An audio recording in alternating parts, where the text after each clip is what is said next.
How's it going, guys? Dead Storm here.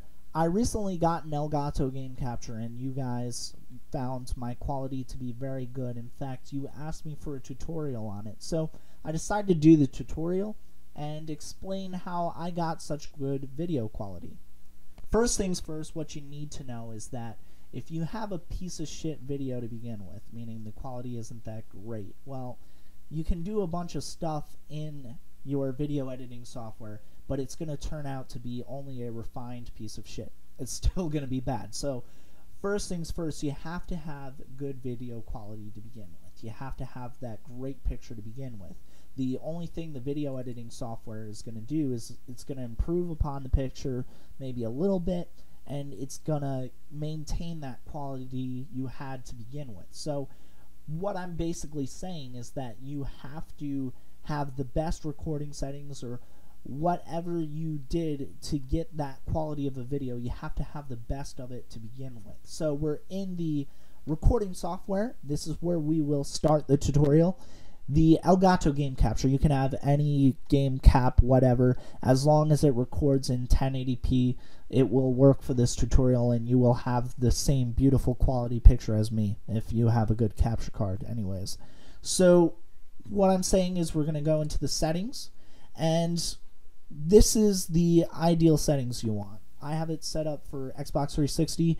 I personally record on my PS3, but that's a whole different thing. PS3 has HDCP protection. You need all this other stuff to, keep up the quality, because you would otherwise have to use component with the HDCP. But I found a way around it. That's a whole different tutorial and a bunch of whole different explanation. So we're going to pretend we're doing this for the Xbox 360. If you guys want me to explain this about the PS3, then just leave a comment in the comment section below and we will explain it for the PS3. So we have the input device as the Xbox 360, input HDMI, color range expanded, profile to 1080. Usually it comes in at 720, I think, when you first get this software. So make sure it's 1080, and then slide this all the way to the best and make sure these two boxes are checked. Other than that, you're not going to change anything else. Brightness, contrast, don't worry about that. We do the color correction in the video editing software. That's one of the things that video editing software is better at doing. Audio, you can make it louder in the software as well, and don't worry about this stuff. So once you have those settings, you're pretty much good to go. I just want you guys to pay attention to a couple of things up here. We're going to see that we're 1920 by 1080 at 59.94 frames per second. That's the input. The output is going to be 1920 by 1080 with 30 frames per second. But the thing I need you guys to pay attention to is both the input, which is at 59.94 frames per second, or 60, and this right here, the bit rate, which is 30 megabytes per second. Why I say that's the most important is because that is what we're going to have to focus on when we're rendering our videos later. So you have to remember these numbers, the 59.94 and the 30 megabytes per second. If we can remember that, we will have amazing video quality in the end. Alright, so I'm going to get my video now, 30-second clip right here, I believe. Yep, and we're going to put it out as an MP4 1080. So let me make sure this is selected. Come on, baby. There we go. So we just made the video file right there. Don't worry about this. And we'll open up Vegas Pro.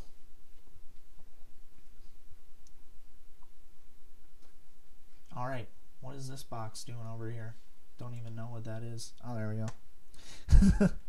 So we'll open up our recording after making sure we had all those beautiful settings. And here it is right here. And we're going to do one thing to this video. We're going to do color correction. As you can see, it's pretty crappy. You can just do that with the effects right here. This is going to do it for the whole track, so if you had just wanted to do it for that one little clip, then you could have just right-clicked on the clip and selected media effects. So what I like to do is I like to add a little saturation to begin with. The color correction with these is a little tricky, I'm not gonna lie.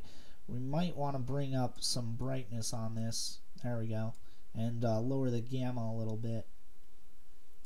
Let's play the clip out to see how it goes. That looks pretty good. I mean, we still have the fog a little bit, but you know, this is a tutorial. I'm not going to try to perfect the render settings themselves. I mean, not the render, I mean the color correction settings themselves. I just want to make sure that we have it good for tutorial purposes. So that's good. Now we'll go into the actual render settings. We go to File, Render As. Alright. Oh, sorry. Let's get out of this. I forgot one thing. We want to make sure this yellow thing is dragged to the end. Because what happens with Vegas is it's really picky, so I have it dragged for just the entirety of the clip. And now we can file render as. And the reason is because sometimes Vegas will render past the clip itself and into some like black stuff, and it's like whatever, dude. So we select WMV right here. And we choose, honestly you could edit any of these because we're going to customize the template itself, but I just choose the 8 megabytes per second and we'll customize that template. Alright. Make sure this include audio box is checked, otherwise you're not going to have audio. And this is on a CBR mode, which is constant bitrate. We're going to switch it to quality VBR. And why I say we're going to switch it to quality VBR is because if you have it on CBR, it's going to be the same bitrate throughout the entire video, and you're going to get this clicking sound as audio instead of the actual audio, which sucks, believe me. Then you're just going to change the VBR quality to 98, the top quality you have. Then we'll go to video. One thing you have to pay attention to is the pixel aspect ratio. If you're beginning with a video that is 720p and you're trying to upscale it, the pixel aspect ratio, you're going to lose the quality, but you're probably going to have to change it to 720. But leave it at 1.33. If you had a 720p video that you're trying to upscale, it would give it the black bars. But because this is pure 1080, the pixel aspect ratio will keep it for the whole screen, which will be fine. Now the frame rate, it output on the Elgato at 29.97. We're going to restore it to its 59.94.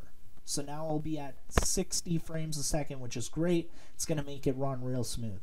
Now we're going to make the video smoothness. We're going to put it at 100. It's sharpest. We're going to be good.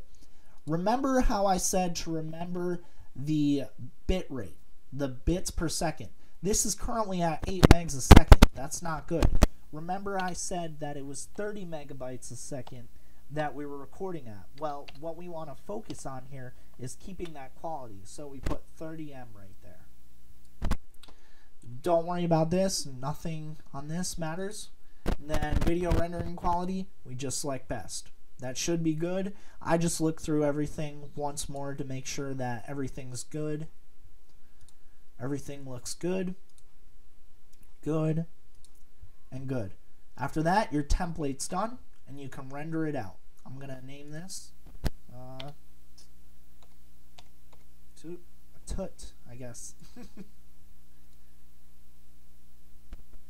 Alright, I'll be back with you guys in a second once this is done rendering. Alright, I am back. We are done with the rendering. So let's just test the quality itself. This is fine. And we'll see how the video came out. I honestly really can't show you on this because it's 720p, but I definitely can show you guys by linking you back to one of my 1080p videos so you guys can really see what the quality is like. So yeah, that's what we got, and that's how you render out the best possible settings on your Elgato or any HD capturing device. Peace, guys.